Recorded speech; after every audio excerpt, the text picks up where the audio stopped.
is our reporter book 4, our title is Newton's third law of motion. Here we have group leader Ken Marcus Navalong, contributor Salamon Law, Francis Carl Narcon, Joseph me, Carl Miguel. So let's start.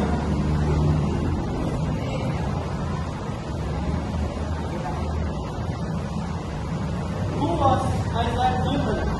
A renowned physicist and mathematician from England. So, Isaac Newton was an English mathematician, physicist, and astronomer. He is also one of the most influential scientists in history who made groundbreaking contributions to mathematics and physics, laying the foundations for classical mechanics and calculus. Here are some of his greatest achievements. First, he proposed new theory of light and color. Second, he discovered calculus. Third, he developed the three laws of motion. Next.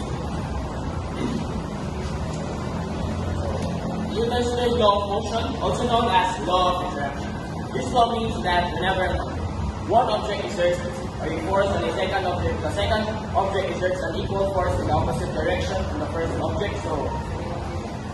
So ano ka lang,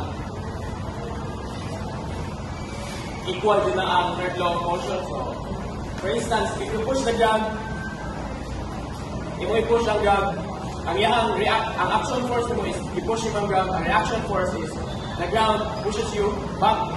So, tama na siya.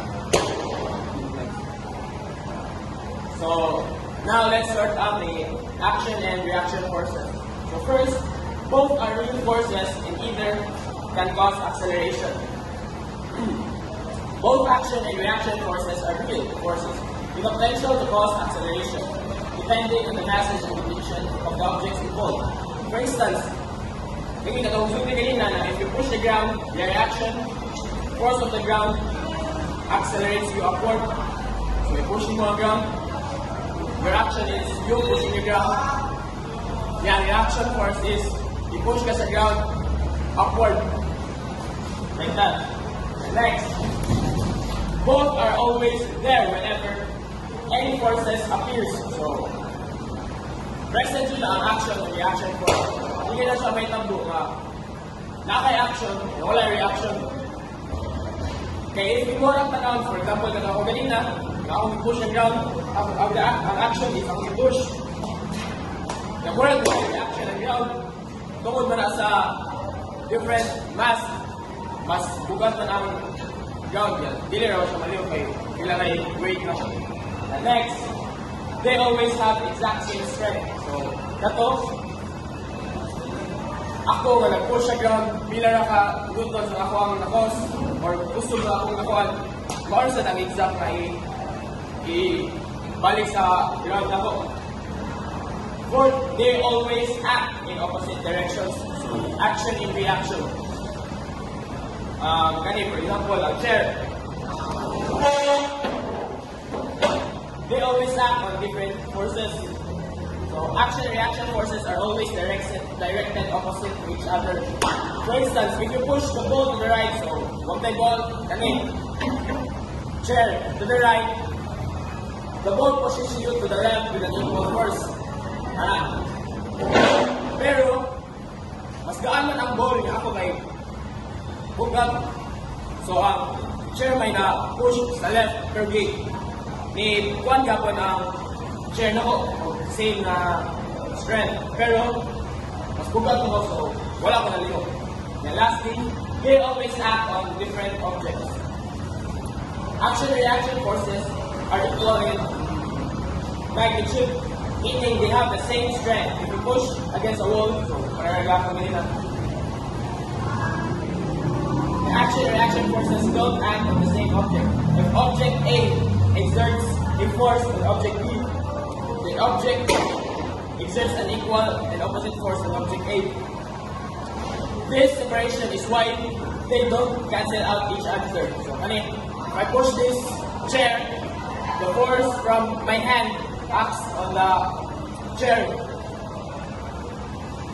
While ako siya push, the table pushes back on my hand niya makuha man og kusog ang kaning chair. So siya ang Action force. The hammering exerts a force in driving into the surface like wood. So, mo ang action force. Kanang mapa ka sa lansa nga nagmartilyo ka, muna nakita ko ang action force. Ang reaction force, according to Newton's third law, ang muna mo lubong na nga muna ang i-generate reaction sa imong pagdugdog.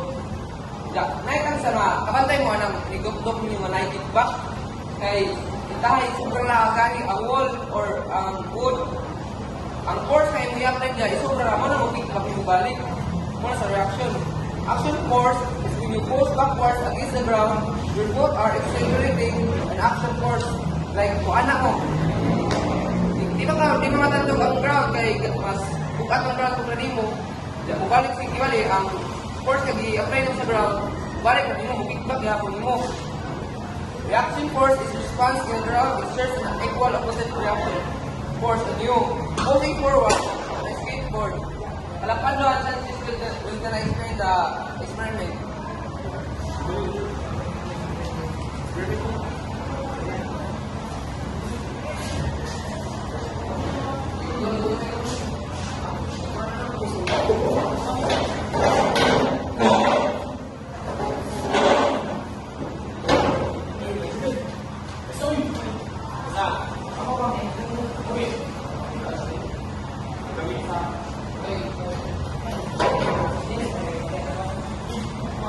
So now, we're jumping in, Yuzen will conduct the experiment. So, they will conduct the holographic science experiment. So, the supplies they need is balloon,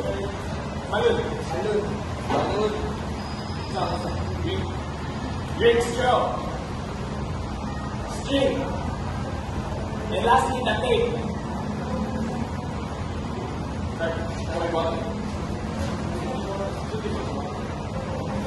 First,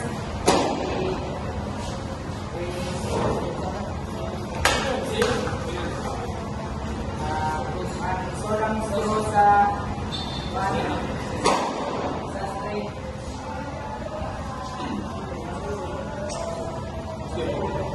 Sobrang straw sa straight.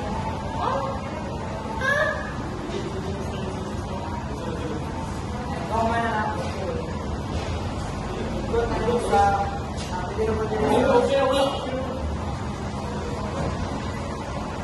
common.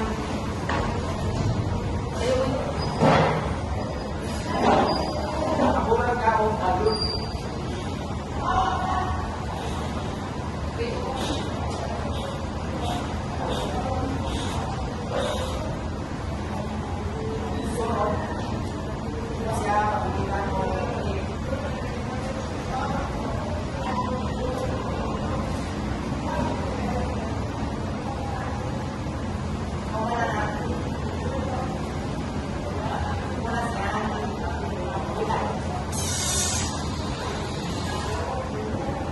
Wow! Balik. Masakin. Sige, mabulot kayo.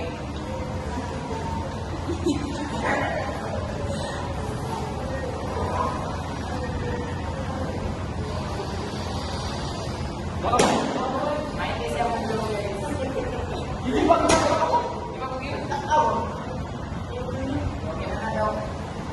Then, kaya natin generate doon niya na yung reaction babalik. Wow! Kita nyo guys, may balik siya sa dahil na vision. Bakit siya sa single? Kaya kami na lang i-move siya sa action. Silbi, ang action niya may mga parang here. Tapos, ang move niya may mga parang reaction.